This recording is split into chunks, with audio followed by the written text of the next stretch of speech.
Hello, it's Jen Bengal here from Out of This World Literacy. Yesterday I talked about the first 3 characteristics of reading fluency. If you missed episode 67, go back and check it out. Today we're going to go over the last 3 characteristics of reading fluency. For each of these traits, I will share a few narrowed down focuses for teaching ideas and give you a sample of teacher language I would use to start describing each characteristic to students when I'm doing a mini lesson.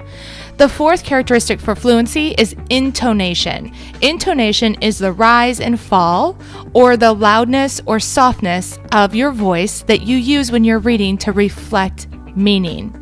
Some language that I would use when I'm introducing the idea of intonation and teaching this specific fluency skill to my classes. Today we're going to talk about one key idea from reading with fluency that you probably have already done and you just didn't realize. It's reading with intonation.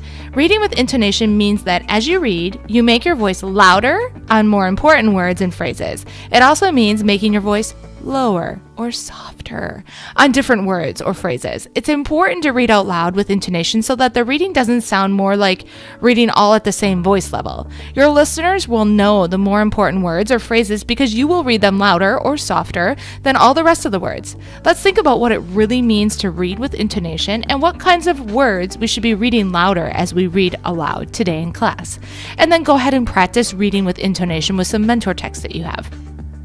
The 5th characteristic for fluency is rate. Rate is reading to help the listener understand the text. You're not going to read too fast, you're not going to read too slow. So it's the speed at which you read is the 5th characteristic of fluency. Some ideas for starting this lesson out is you might say to your class, today we're going to talk about one key idea from reading with fluency that you probably have already done, but you just don't realize. It's reading with a good rate. Reading with rate means that as you read, you change the speed in which you read a text either out loud or silently. You may read some words faster in one part of the text and slow way down in other parts. Readers read with a different rate so they can keep the reading interesting and think more deeply about the meaning of the text.